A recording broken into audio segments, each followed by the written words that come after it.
నిజంగానే రుణమాఫీ అయింది అనుకునేటోళ్ళం. కానీ ముఖ్యమంత్రి చెప్పిండు ఆగస్టు 15 నాటికి 17,000 కోట్లే వేసిన అని చెప్పిండు. అంటే మిగతా 13,000 కోట్లు 15 ఆగస్టు నాటికి నువ్వు వెయ్యలేదు అనేది స్పష్టం కదా.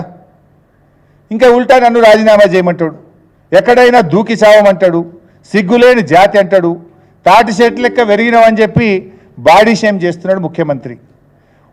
అసలు ఒక ముఖ్యమంత్రి ఈ రకంగా మాట్లాడొచ్చునా? కుల మతాలకు రాగద్వేషాలకు అతీతంగా పాలన చేస్తానని రాజ్యాంగం మీద ప్రమాణం చేసినటువంటి సీఎం స్థానంలో ఉన్నటువంటి వ్యక్తి ఇట్లా మాట్లాడొచ్చునా? విఘ్నులైనటువంటి రాష్ట్ర ప్రజలు, రైతులు ఆలోచించాలని నేను కోరుతా ఉన్నా. నేను మాట్లాడలేకనా? అంతకు తాత మాట్లాడగలుగుతా, అంతకంటే గట్టిగా తిట్టగలుగుతా. కానీ మనము ప్రజల చేత ఎన్నుకొని రాజ్యాంగం మీద ప్రమాణం చేసి, దేవుడి మీద ప్రమాణం చేసి, రాగద్వేషాలకు అతీతంగా మనము పరిపాలన చేస్తామని చెప్పి ప్రమాణం చేసి ఈ రకంగా అబద్ధాలు మాట్లాడుతూ దేవుళ్ళ మీద ఒట్లు పెడుతూ మరి మాట తప్పితే ఇది ఏం చేయాలనో రాష్ట్ర ప్రజలు, విఘ్నులైనటువంటి రైతులు ఆలోచించాలని చెప్పి నేను కోరుతా ఉన్నా.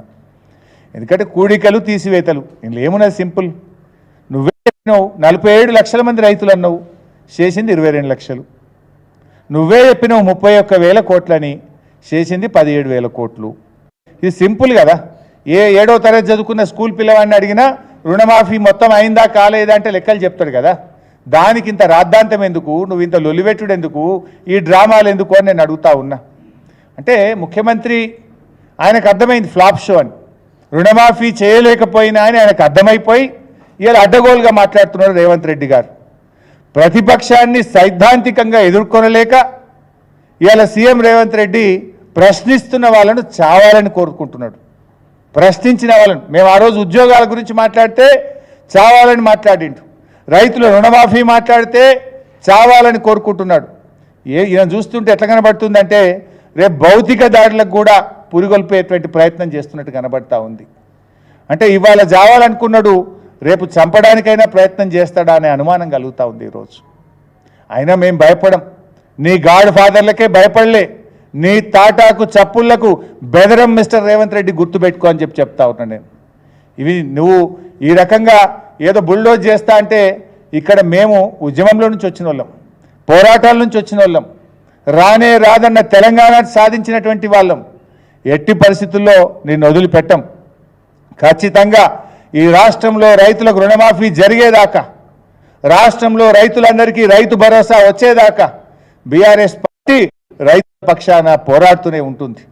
ఇలా రుణమాఫీలో నువ్వు వేయలేకపోయినావు, రుణమాఫీ విషయంలో నువ్వు మాట తప్పినావు. నీకు అసలు నన్ను ప్రశ్నించే నైతికతనే ముఖ్యమంత్రికి రేవంత్ రెడ్డికి లేదు. అది నీకు కూడా తెలుసు. నీ ఆత్మ సాక్షిగా గుండె మీద చేసుకొని చెప్పు, నీకు తెలియదా? కానీ తెలుసు కనుకనే నువ్వే దొంగతనం చేసిన దొంగ దొంగ దొంగ అని అనుకుంటా జనంలో పడి అరుస్తూ ఉన్నావు.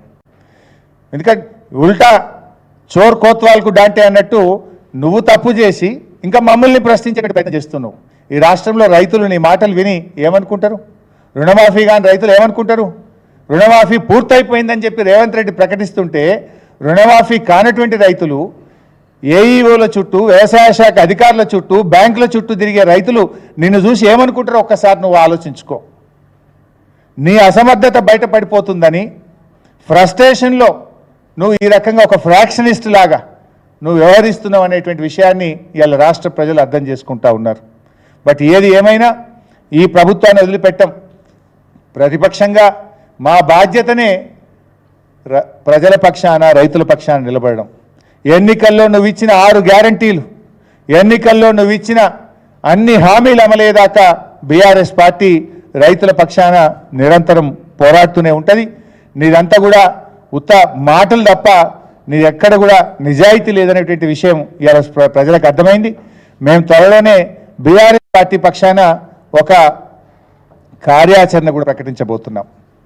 మొత్తం రాష్ట్రంలో రైతులందరికీ రుణమాఫీ జరిగేదాకా ఒక స్పష్టమైన కార్యాచరణ రాష్ట్ర వ్యాప్తంగా బీఆర్ఎస్ పార్టీ రైతుల పక్షాన పోరాడే విధంగా, రైతులందరినీ కూడా జాగృతపరిచే విధంగా, రైతులందరికీ రుణమాఫీ జరిగేదాకా, రైతులందరికీ రైతు భరోసా అందేదాకా కూడా మేము రైతులకు ఒక కార్యాచరణ ఇచ్చి బీఆర్ఎస్ పార్టీ తరఫున ఓ పెద్ద ఎత్తున కార్యక్రమం కూడా తీసుకుపోతున్నాం.